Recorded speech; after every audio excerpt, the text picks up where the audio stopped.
bahwa pasien thalassemia di Indonesia mereka membutuhkan transfusi itu setiap 1 bulan sekali. Pada saat ada hashtag stay di rumah aja, itu justru kita nggak bisa stay di rumah aja. Terus di kedua, tunda pemeriksaan Anda ke rumah sakit itu kita nggak bisa. Tapi ternyata gua adalah orang pertama yang gagal.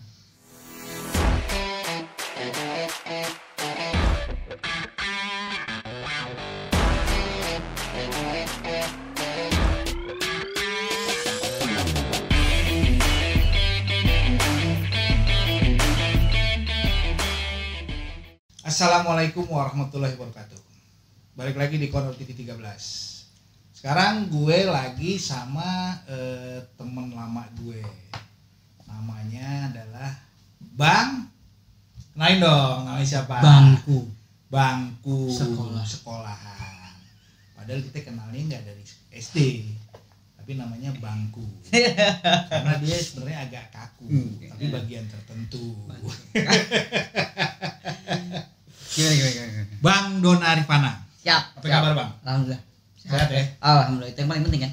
Itu yang paling penting. Tapi sambil Kopi, kita kopi ngikut dulu. kopi boleh dong. Ya santai. Ya. Jangan lupa nih kopi warung Corner 13. Kopi warung gabah. Ada es batunya.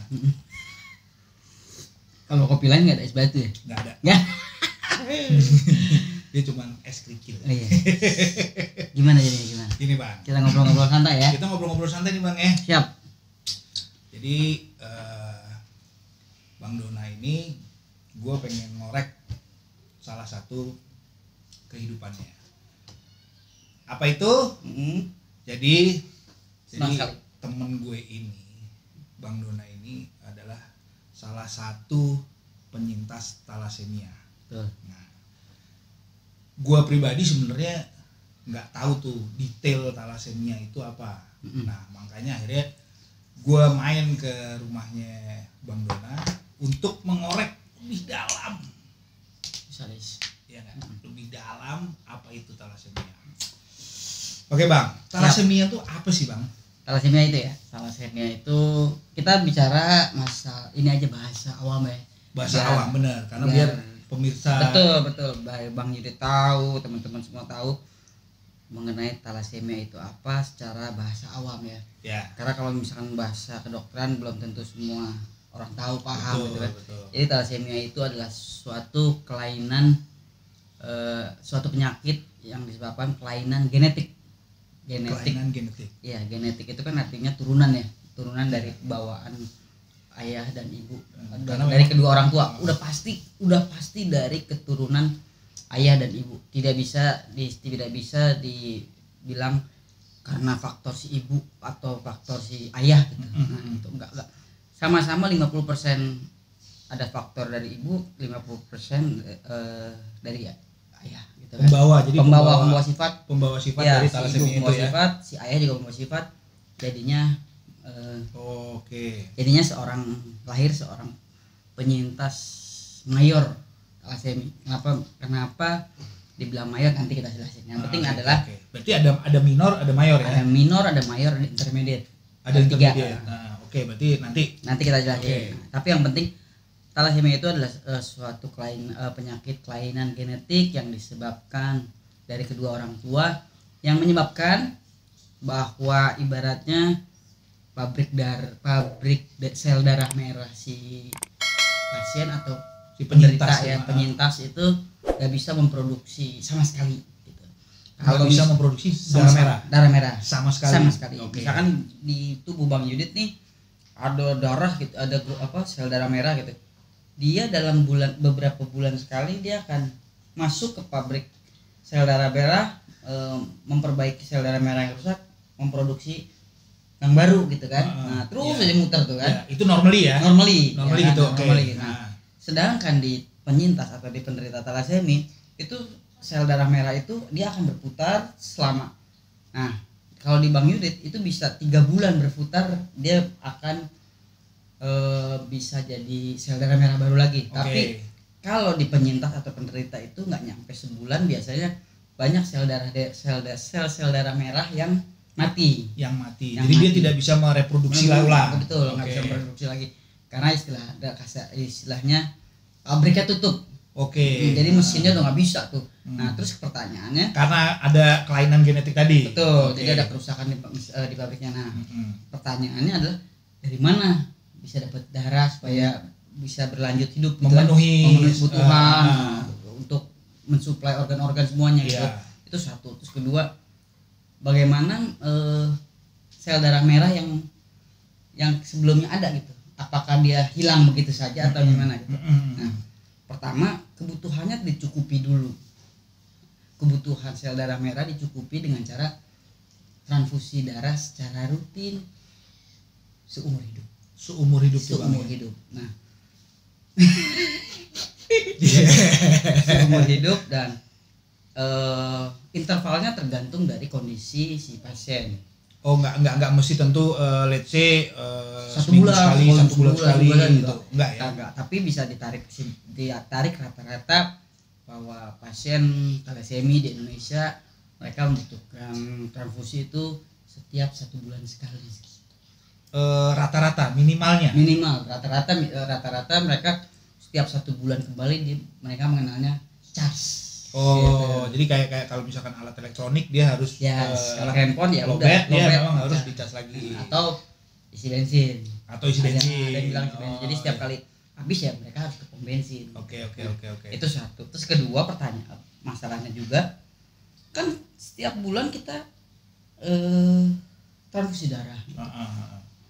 Terus ada darah baru muter, kemana tuh darahnya gitu kan? Nah itu mati, bang. Maksudnya mati karena nggak bisa produksi, sel darah merahnya mati dan menjadi sampah ibaratnya. Sampah penumpuk. Boleh dibilang secara medis disebutnya penumpukan zat besi di dalam tubuh. Oh, itu darah baru yang ditransfusi apa pabriknya tadi yang tidak bisa memproduksi? Jadi gini, misalkan saya transfusi sekarang gitu. Dalam perjalanan hari ini selama 1 bulan ke depan, nah sel darah merah itu kan ada yang mati gitu kan. Nah, yang mati itu akan menjadi sampah atau disebut penumpukan zat besi. Penumpukan zat besi itu mereka akan menyerang organ-organ tubuh gitu. Nah, ada sebuah PR atau tugas sebenarnya. Jadi obatnya itu bukan hanya transfusi. Nah, bagaimana caranya membuang seluruh kotoran itu sisa-sisa itu secara rutin gitu. Nah, sekarang bayangin aja kalau nggak salah ya dalam 250 cc itu terdapat 250 mg zat besi yang mati di dalam tubuh gitu. Jadi abang bisa bayangin. Jadi hampir sama ya komposisinya. Hampir sama. Oke. Kalau nggak salah tapi ya. Kalau nggak salah ya benar dong. Benar kalau nggak salah benar kan. Nah gitu. Nah terus pengobatannya apa gitu kan? Karena kebetulan memang gue udah 35 tahun. 35 tahun. Gila. Master atau senior legend nih kalau di Iya. Nah, selama 30 tahun jadi dari zaman dulu pengobatannya sampai sekarang gue udah ngerasain itu. Pertama dari zaman dulu karena belum ada teknologi atau apapun, ada apa-apa gitu. Ada satu obat vial kaca gitu dilarutin sama aquabides gitu kan, dicampur terus disuntikin di mana tuh? Di tulang pantat, di tulang ekor ujung, di pantat sini apa namanya nih? Yang biasa lo naruh dompet tuh. Iya. Di bagian situ kena tulangnya. Wah gitu. Itu sekitar 5 mili. 5 mili. Tutik. 5 mili ya. Itu penyuntikan itu rutin juga nggak bang? Setiap kali kita selesai transfusi. Oh. Dalam masalahnya kan transfusi sebulan sekali, tapi nggak satu hari. Jadi hari pertama adalah biasanya kontrol.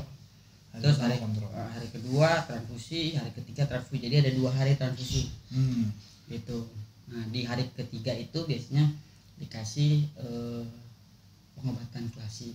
Namanya klasi besi nyebutnya. Injak itu yang dari pantat itu ya? Iya gitu. Itu zaman tahun 80 sampai 90 lah. Suntik pantat itu ada teknologi baru. Namanya ada nggak ada sih sekarang. Ada namanya alat pompa suntik. Alat Jadi bentuknya pompa kayak suntik. Walkman zaman dulu gede Oke, kan. Walkman zaman dulu. Kalau lu anak 90-an lu pasti tahu yang namanya Walkman, ya kan? Ada bentuknya Walkman sih, kayak gini lah ya. Gitu. Oke. Nah, itu alat suntik ditaruh di sini, terus ada selangnya, gitu. Dalam setiap 1 menit atau 2 menit 3 menit sekali dia akan mendorong si suntikan otomatis. Oke. Oh iya tahu. Kalau di rumah sakit biasanya buat infus. Iya. Tapi kalau ini kayak portable gitu. Jadi Oke. jadi bentuknya segede gini, bisa lo kantong, bisa diselipin di pinggang gitu. Nah, itu obatnya sebanyak 10 mili 10 mili dan dianjurkannya selama 12 jam setelah transfusi. setelah. Oh enggak, kalau itu karena udah canggih, terus juga memang harus terapinya itu harus rutin, harus disiplin banget. Seminggu 5 kali. Seminggu 5 kali. Iya. 10 mili. 10 mili. Oh gitu. Iya, misalkan sudah 5 kali berarti Senin, Selasa, Rabu, Kamis, Jumat. Sabtu Minggu istirahat. Nanti Senin, Selasa, Rabu, Kamis, Jumat mulai lagi. Oh gitu. Iya, seumur hidup dan nggak tahu kapan stopnya bang. Gitu. Nah, permasalahannya 12 jam itu disuntik. Emang suntikannya kecil kayak digigit semut. Cuma masalahnya disuntiknya di mana tau? Di mana lagi tuh, Bang? Samping pusar bang. Waduh. Samping pusar sini. Itu kulit tipis banget, Bang. Ya kan? Nah, lu tahu rasanya jadi gimana? jadi biasanya kalau kita tuh disuntiknya tuh habis maghrib gitu kan, Sampai tidur. sampai pagi. Iya, sampai pagi. Nah. Kalau nggak sore ya sampai pagi juga, sampai subuh lah gitu. Pokoknya durasinya 12 jam ya. Durasinya 10 sampai 12 jam. 10 sampai 12 nggak boleh jam. tuh, nggak boleh cepat 6 jam itu nggak boleh. Karena Oh. kenapa? Karena semakin lama semakin efektif obatnya bekerja. Oh gitu. Yes. Di dalam durasi 10 sampai 12 jam Ya, itu. heeh. Oke. Mau sebenarnya mau pakai satu vial botol kah, mau 2 vial botol kah, yang penting durasinya harus lama. Durasinya harus Ya. lama.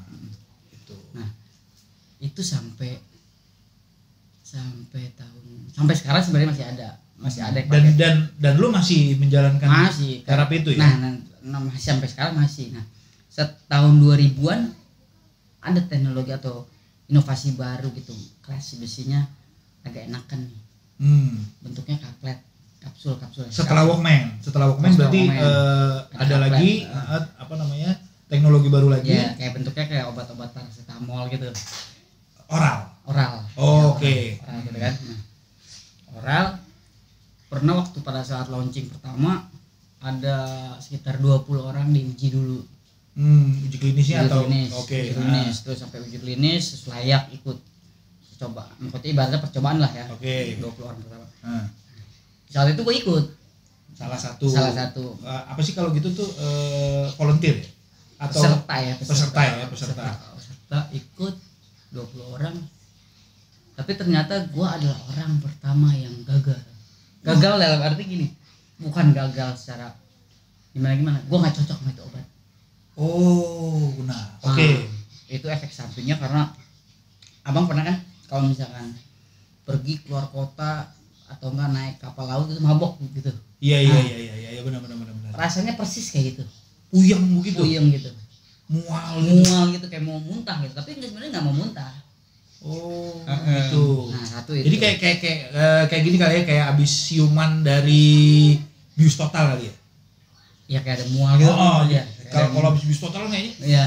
Waduh gila tuh mau bangunnya kan susah kan. Iya. Kira-kira kayak gitu ya. Jadi ini kali ini kita ngobrolnya agak serius. Serius tapi di bawah santai. Iya, serius tapi di bawah. Nggak, ini kita karena kita sharing edukasi. Iya, betul. Ya kan buat teman-teman semua. Terus kalau misalkan memang ada keluarga, saudara, teman penyintas thalassemia. Jadi mudah-mudahan dari sharing kita ini paling enggak bisa tahu lah ya. Iya, minimal tahu dan akhirnya kalau misalkan lo mau ngebantu ya silakan. Gimana caranya ngebantu? Terus ikutin terus obrolan gue sama Bang Dona. Oke, lanjut Bang.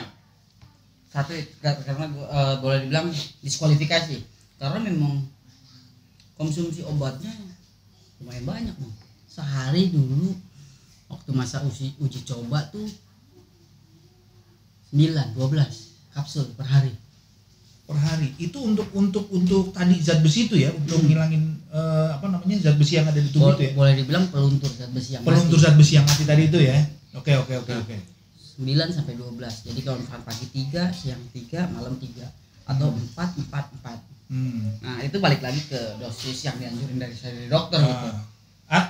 Itu untuk semua penyintas thalassemia pada saat uji klinis itu sama semua atau tergantung kondisi dari masing-masing? Beda-beda. Beda-beda. Jadi ada yang 4 sehari, ada yang 1 kali minum 4, ada yang ada yang temen gua tuh paling banyak sehari 15 atau 16. Wow. Dia tergantung dari berat badan, tinggi. Jadi tetap harus ada itunya ya. Ada. Jadi pada saat kita mau ikut tes obat itu memang diuji harus dicek semuanya. Dari memang itu pemeriksaannya tuh dari lab darah, semua darah, terus jantung, paru segala macam dicek untuk menentukan dosisnya ya. Oke. Menentukan dosis sama mampu kan anak gitu. Nah, pada saat itu kan gue ikut tes gitu, ternyata mampu gitu, tapi begitu dijalanin nggak mampu. Gitu. Akhirnya mundur lah. Yang fail, kita bicara cuma abang yang fail, apa memang ada beberapa yang fail? Ada beberapa yang fail, salah satunya gue. Karena itu efek sampingnya memang luar biasa semua. Tapi ada juga yang efek sampingnya cuman lemes gitu. Lemesnya tuh kayak gimana ya, kayak bulan puasa minggu pertama gitu. Itu tak rasanya gimana ya. Kayak lo misalkan berangkat kuliah atau berangkat kerja jam 8-9 tuh kan kerasa masih lemes ya kan. Nah kayak gitu. Tapi dia masih bisa aktivitas gitu. Nah, tapi ada juga yang berhasil dan mati ya udah normal aja gitu. Gitu. Jadi itu. Nah, setelah itu ada lagi yang baru-baru ini semacam minuman vitamin yang larut tuh apa namanya? Redoxon gitu ya. Redoxon gitu ya. Nah, itu kayak gitu. Itu juga gue coba gitu. Cuman ternyata juga punya efek samping. Nah, dan sayangnya lagi gue nggak cocok juga pakai obat itu. Karena memang ini perjuangan banget berarti ya. Karena salah satu poin darah ada namanya leukosit. Nah, efek sampingnya itu bikin leukosit si pasien naik drastis dari obat itu. Jadi sebenarnya pengen ngurangin zat besi tapi ternyata impactnya malah leukositnya. Jadi ada poin darah yang naik gitu. Jadi dokter bilang ya udah stop gitu. Nah, salah satu metode pengobatan terapi gue ya klasik besi ya cuma satu. Itu yang pakai pompa suntik. Yang 12 jam tadi itu. 12 jam tadi. Cuma masalahnya sekarang ini satu obatnya agak jarang dan memang tidak tercover sepenuhnya sama BPJS. Gitu. Dan karena juga pemberitahuan juga karena 90% lah. 90% pasien thalassemia di Indonesia itu tercover sama mereka ikut program BPJS. Gitu ya. Itu kan berarti kan kalau gue survei di internet itu kan udah lumayan banyak nih. Ya kan? Nah, itu kan seharusnya kan punya komunitas kan, Bang? Iya, pasti. Nah, punya komunitas satu. Yang pengen gue tanyain adalah dari komunitas itu ada nggak sih kemudahan dari pemerintah yang diberikan oleh para penyintas thalassemia dalam mendapatkan pengobatan? Kayak ya salah satunya contohnya transfusi kan minimal lo bilang kan 1 bulan sekali harus ya kan. Nah, terus untuk yang tadi tuh untuk peluntur zat besinya. Nah, itu gimana tuh, Bang? Jadi gini, di perkembangan thalassemia Indonesia khususnya ya. Itu kita ada namanya tiga organisasi yang resmi. Yang resmi dalam arti memang yang satu sudah berbadan hukum karena bentuknya yayasan. Namanya Yayasan Thalassemia Indonesia. Gitu kan. Terus kedua adalah Perhimpunan Orang Tua Penyintas Thalassemia Indonesia atau disebut POPTI. Orang tua berarti untuk semua anak-anaknya yang kena. Jadi berarti nyokap gua kena. Nyokap gua adalah anggota dari itu. Terus dua. Terus ketiga adalah Perhimpunan Penyintas Thalassemia Indonesia atau disebut PPTI. Oke. Nah dari awal itu kalau jadi pertama terbentuk itu adalah sebenarnya Popti dulu. Oke, itu yang pertama tuh pertama, ya. Karena dulu kan awalnya karena banyak anak-anak yang kena yang sedang transfusi kan orang tua pada nemenin kan. Ya. Nah, mereka sharing segala macam, akhirnya terbentuklah suatu perhimpunan. Oke. Nah, karena pasti suatu organisasi butuh namanya apa ya, fundraising menurutnya, penggalangan dana untuk teman-teman kita segala macam. Akhirnya supaya dibuat secara resmi dibentuklah yayasan. Nah yayasan, nah setelah itu baru terbentuk yayasan. Dari Popti yayasan. Nah karena anak penderitanya makin banyak kan, ada yang lebih tua gitu kan, terus juga karena ketika kita kontrol atau transfusi kita kumpul gitu kan, kumpul terus juga akhirnya sharing segala macam, terbentuklah perhimpunan lagi. Nah ini perhimpunan penderita dulu ya. Nah dari dulu sampai sekarang, dari awal terbentuk sampai sekarang itu ada sekitar 1, 2, 3, 4, 5, 6 generasi lah. Dan memang buat adalah ketua perhimpunan 2 generasi. Lo nih sampai sekarang ini. Oh udah enggak. Udah enggak. Pensiun. Udah pensiun. Itu ada jangka waktunya ya untuk ketuanya. Ada. Lo di apa tuh, di periode kapan lo jadi ketuanya tuh Bang? Dari tahun 2000 awal ya, 2000 berapa ya lupa ya Bang. 2002 apa 2003 sampai kemarin tuh 2018. Wih, berarti gue nggak salah. Gue nggak salah orang. Gitu. Ya kan? Ketuanya lumayan loh, berapa tahun tuh? Berapa tuh? 6 tahun, 8 tahun. 8 tahun lah. 8 tahunan ya berarti ya.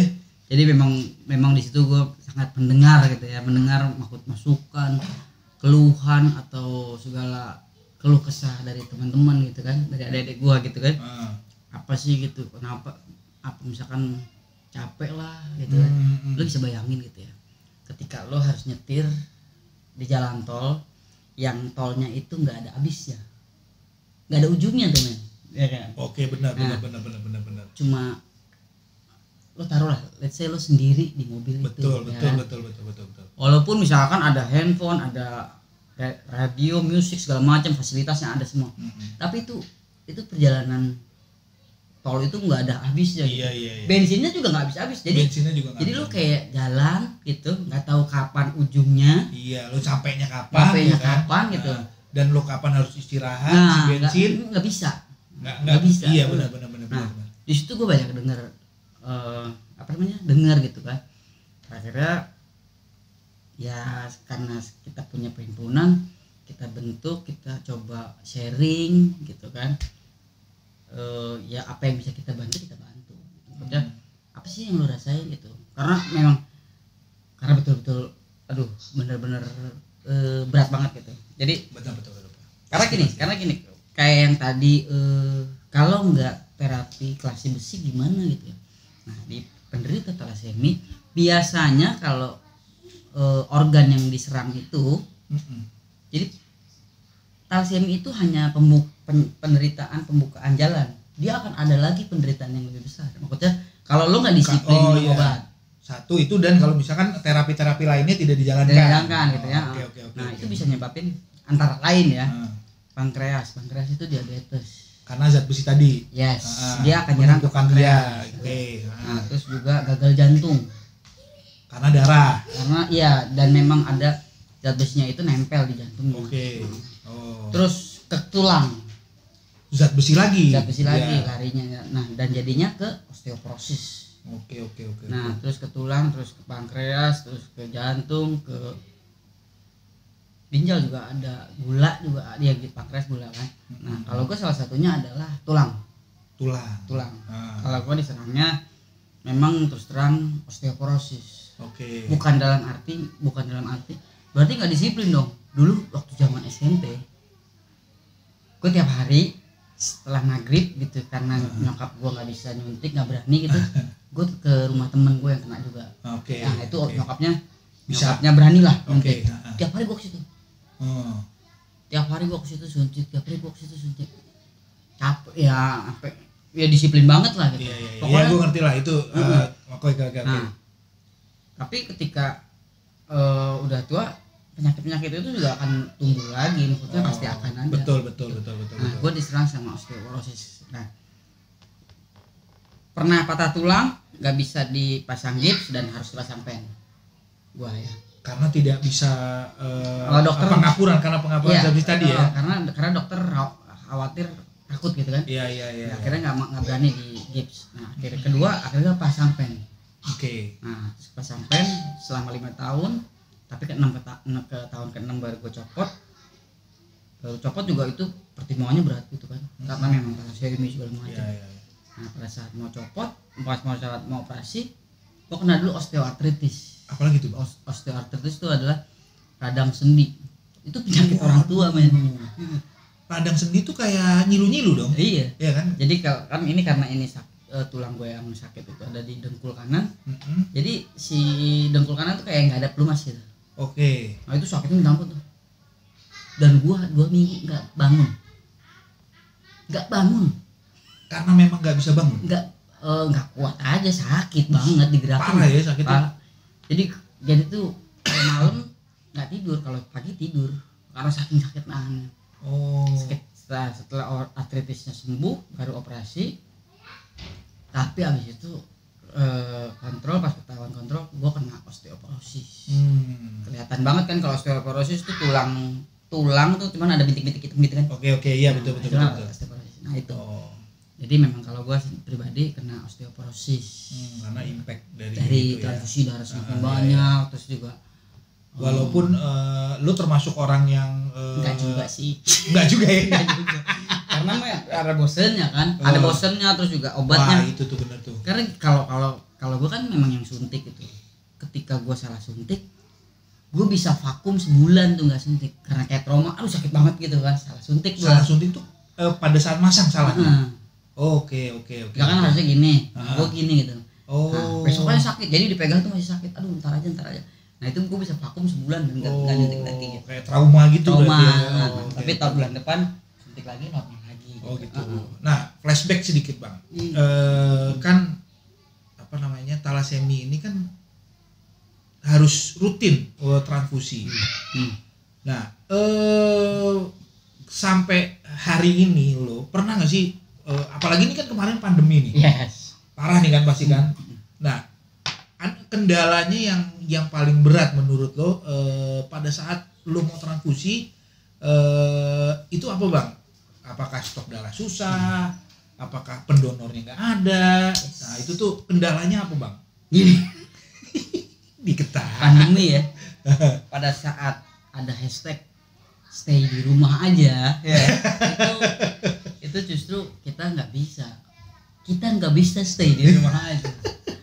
Terus kedua tunda pemeriksaan Anda ke rumah sakit itu kita nggak bisa gitu. Ya kan? Gila tuh gokil. Jadi gini bang, ini terang mengenai darah ya. Ya. Nah, sekarang berhubungan dengan darah gitu.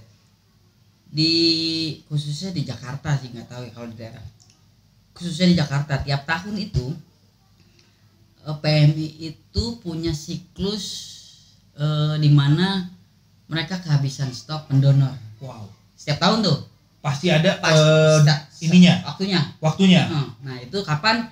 Itu pada saat bulan puasa sampai 2 minggu setelah Lebaran. Kalau ditanya kenapa?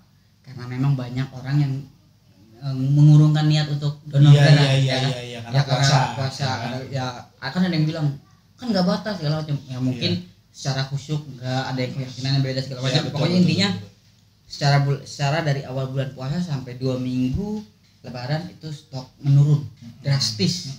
Jadi kalau untuk kayak kita pasti punya tuh pendonor tetap. Entah itu dari abangnya, entah itu dari sepupunya, entah itu dari temennya. Jadi ketika mereka tahu, oh ini lagi musim darah kosong, mereka keluarin tuh semua pendonor tetapnya. Nah, ngomongin tadi pandemi kan nggak 1 bulan ya.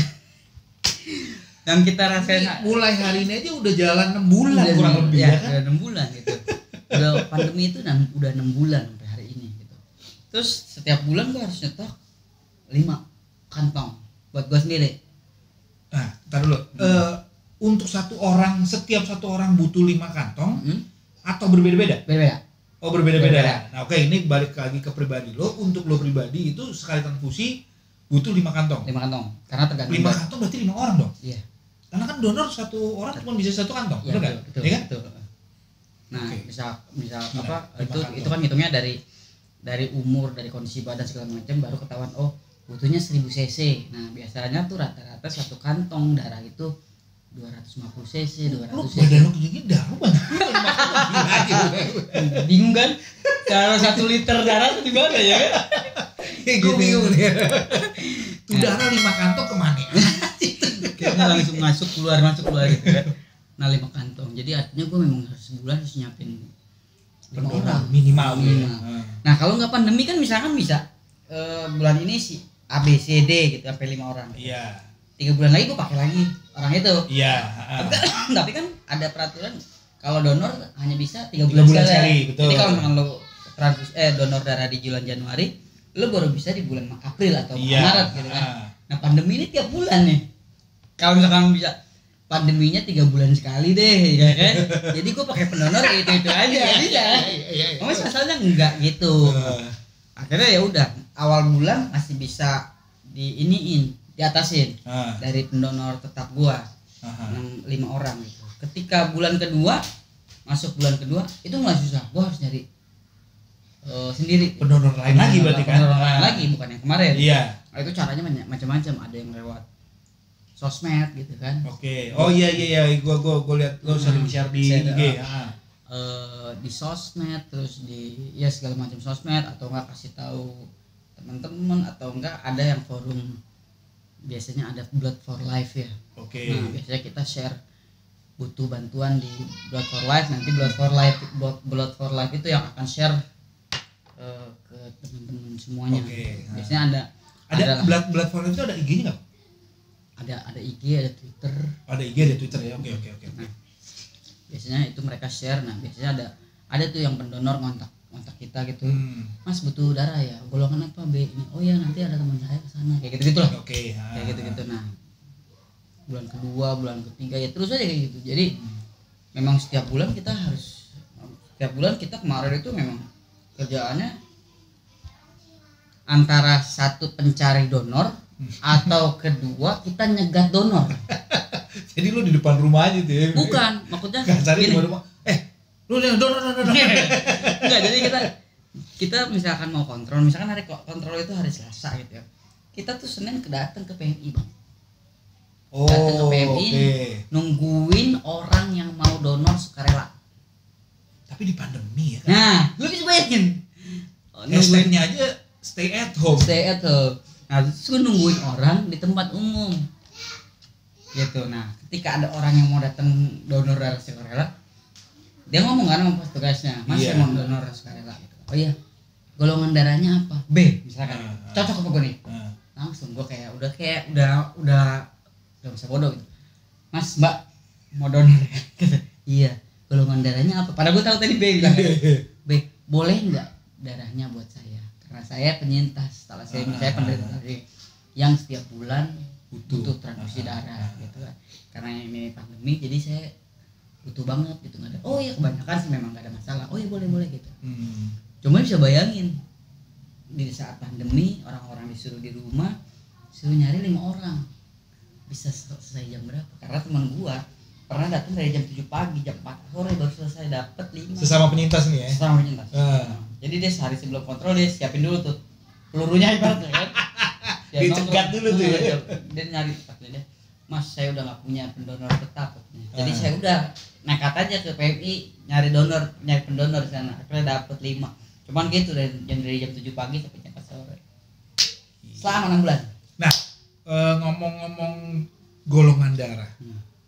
Kalau menurut gue golongan darah termasuk unik nih, Be. Bener gak sih?